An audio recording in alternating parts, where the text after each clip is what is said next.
Hello नमस्कार दोस्तों, कैसे हैं आप लोग। आशा करते हैं आप लोग अच्छे होंगे। ठीक है, यहाँ पर हम बात करने वाले हैं बीएसएससी ऑफिस अटेंडेंट के बारे में, मतलब बिहार परिचारी भर्ती जो आपका 2025 का है।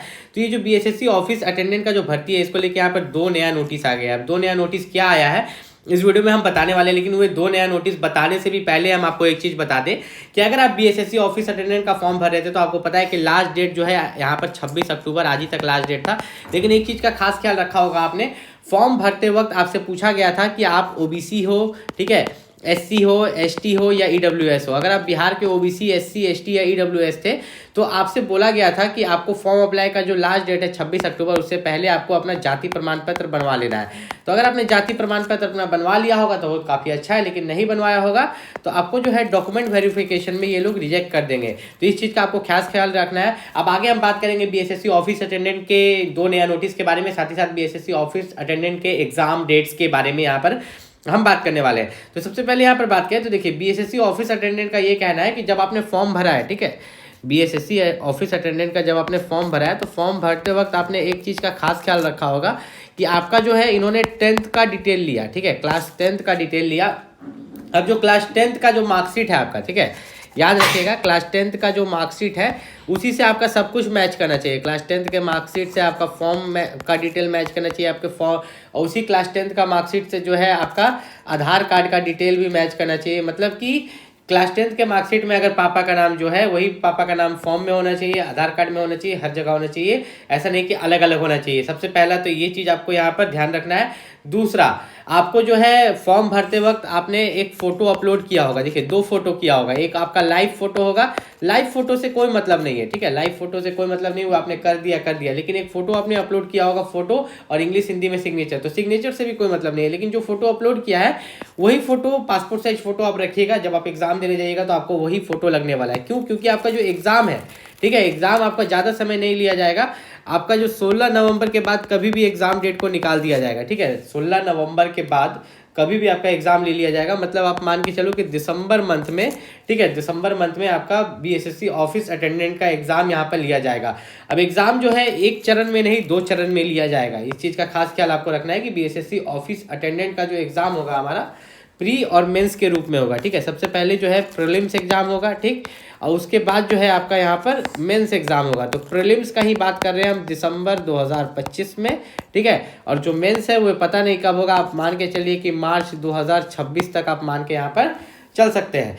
तो जो आपका प्रीलिम्स एग्जाम होगा वो क्वालिफाइंग है, ठीक है, उसमें कुछ मार्क्स लाते ही आप मेंस में चल जाइएगा। वो कितने मार्क्स आपको लाने हैं मैं आपको बताता हूँ। देखिए, 3 सब्जेक्ट है, सामान्य अंक गणित जिससे 30 क्वेश्चन होंगे, ठीक है, सामान्य ज्ञान जिससे 40 क्वेश्चन होगा, और सामान्य हिंदी जिससे 30 क्वेश्चन होगा। जोड़िएगा तो 30, 30, 60, 40, तीनों को मिला के कितना आ रहा है आपका 100, कितना 100 क्वेश्चन। तो आप क्या सोचिएगा, 100 क्वेश्चन 100 मार्क्स का एग्जाम है? नहीं, आपका 100 क्वेश्चन 400 नंबर का एग्जाम है। कितना? 400 नंबर का। मतलब आपका टोटल 100 क्वेश्चन है, एक क्वेश्चन का 4 नंबर, मतलब 400 मार्क्स का यहाँ पर जो है आपका एग्जाम है। और नेगेटिव मार्किंग एक मार्क्स का है, ठीक है, मतलब एक क्वेश्चन गलत कीजिएगा तो आपका यहाँ पे 1 नंबर कटने वाला है। आपको इस चीज़ का खास ख्याल रखना है, एक क्वेश्चन गलत 1 नंबर कट जाएगा। तो टोटल 400 मार्क्स का एग्जाम है। तो देखते हैं कि इस 400 में से क्या क्वालिफाइंग मार्क्स है प्रीलिम्स एग्जाम में। तो प्रीलिम्स एग्जाम के लिए हम लोग सबसे पहले यहाँ आते हैं। तो देखिए, यहाँ क्वालिफाइंग मार्क्स दिया गया है। मैं कुछ अपने से नहीं बता रहा, जो नोटिफिकेशन में दिया गया मैं वही आपको बता रहा हूँ। अनारक्षित वर्ग के लिए जो है 40% है, पिछड़ा वर्ग के लिए 36.5%, अति पिछड़ा वर्ग के लिए 34%, SC ST के लिए 32%, महिला वर्ग के लिए 32%, दिव्यांग के लिए 32%। तो सबसे पहले हम जो है यहाँ पर जनरल कैटेगरी के लिए बात करते हैं। जो जनरल कैटेगरी के लिए आपका 40% है। तो 400 मार्क्स था तो 400 मार्क्स का जो है 40% अगर यहाँ पर देखें तो आप यहाँ पर 40% निकाल लीजिए। तो यहाँ पर 0 0 गया, 0 0 गया, 4 4 16, 160 नंबर। मतलब कि अगर आप जनरल कैटेगरी से हैं, अनरिजर्व्ड कैटेगरी से हैं, बिहार के जनरल हैं या अदर स्टेट के जनरल हैं, तो अगर आप 400 में से 160 लाते हैं तो आपको मेंस एग्जाम के लिए भेज दिया जाएगा। किसके लिए? मेंस एग्जाम के लिए भेज दिया जाएगा। आप प्रीलिम्स क्वालिफाई कर जाएंगे, ठीक है, आप प्रीलिम्स को क्वालिफाई कर जाएंगे। फॉर्म फीस सभी के लिए 100 रुपये कर दिया गया था, बाद में हटा के, पता है ना आपको। तो यहाँ पर ये जनरल के लिए था। अब ओबीसी के लिए बात करते हैं कि ओबीसी के लिए जो है क्वालिफाइंग मार्क्स कितना है, ठीक है।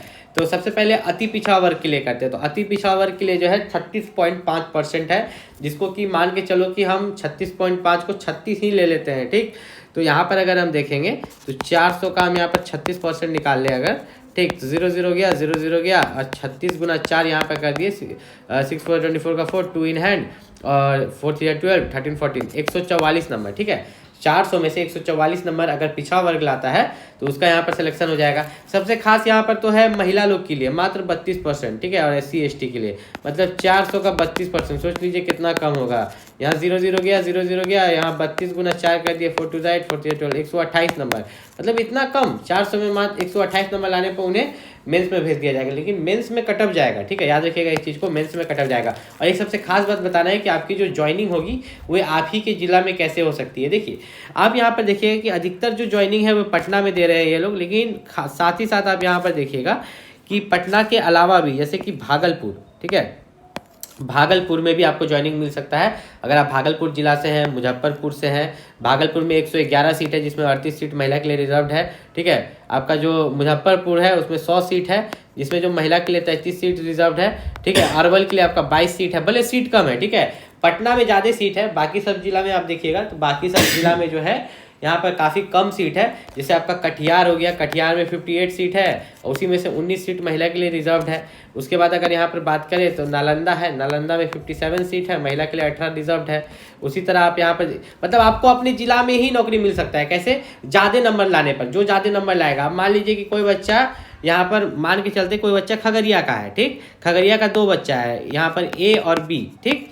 अब एक बच्चा लाता है 400 नंबर में से और एक बच्चा 400 नंबर में से, देखते हैं कितना लाता है। एक बच्चा लाता है 400 में से, मान के चलते ये A है, ये B है, ठीक है। A जो है 400 में से यहाँ पर लेके आता है 250 नंबर, ठीक, और B जो है 400 में से लेके आता है 300 नंबर, ठीक। अब दोनों को यहाँ दोनों खगड़िया का रहने वाला है, तो यहाँ पर जो A है उसे भेज दिया जाएगा पटना कि अरे तुम बस 250 नंबर लाया, जाओ पटना में ड्यूटी करना, ठीक। और B जो है 300 नंबर लाया, उसको लगा अच्छा जाओ तुम खगड़िया में करना, तुम ज़्यादा मार्क्स लाया है, ठीक।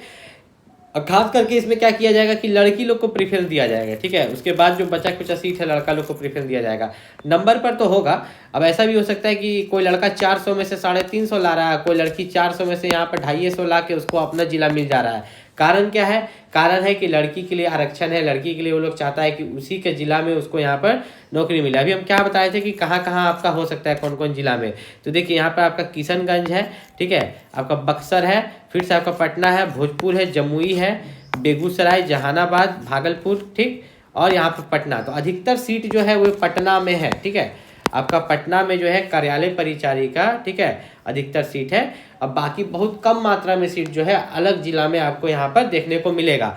अब BSSC ऑफिस अटेंडेंट के लिए यहाँ पर बात करें तो जिन लोगों ने जाति प्रमाण पत्र अभी तक नहीं बनवाया और फॉर्म अप्लाई कर दिया होगा और वे लोग OBC, SC, ST या EWS कैटेगरी से बिलोंग करते हैं तो याद रखिएगा डॉक्यूमेंट वेरिफिकेशन में उनको रिजेक्ट भी किया जा सकता है। इस चीज़ का समाधान आप खुद ढूंढिएगा। और BSSC ऑफिस अटेंडेंट के लिए बेस्ट बुक क्या हो सकता है? देखिए ऐसा बुक जिसमें प्रीवियस ईयर क्वेश्चन पेपर हो, पिछला साल का क्वेश्चन पेपर हो, ठीक है। ऐसा बुक जिसमें मॉक टेस्ट हो, क्या हो, मॉक टेस्ट हो, प्रैक्टिस टेस्ट हो। तो ये ऐसा बुक जिसमें ये सभी कुछ है, उस बुक का लिंक मैं इस वीडियो के डिस्क्रिप्शन में दे दूंगा, ठीक है। BSSC ऑफिस अटेंडेंट जो बिहार कार्यालय परिचारी, उसका बुक मैंने इस वीडियो के डिस्क्रिप्शन में दे दिया। हिंदी और इंग्लिश मीडियम दोनों में। आपको इंग्लिश में मंगाना है इंग्लिश में मंगाइए, हिंदी में मंगाना है हिंदी में मंगाइए, ऑर्डर कर सकते हैं। और कोई भी दिक्कत हो नीचे कॉमेंट करके पूछ सकते हैं। मिलते हैं अगले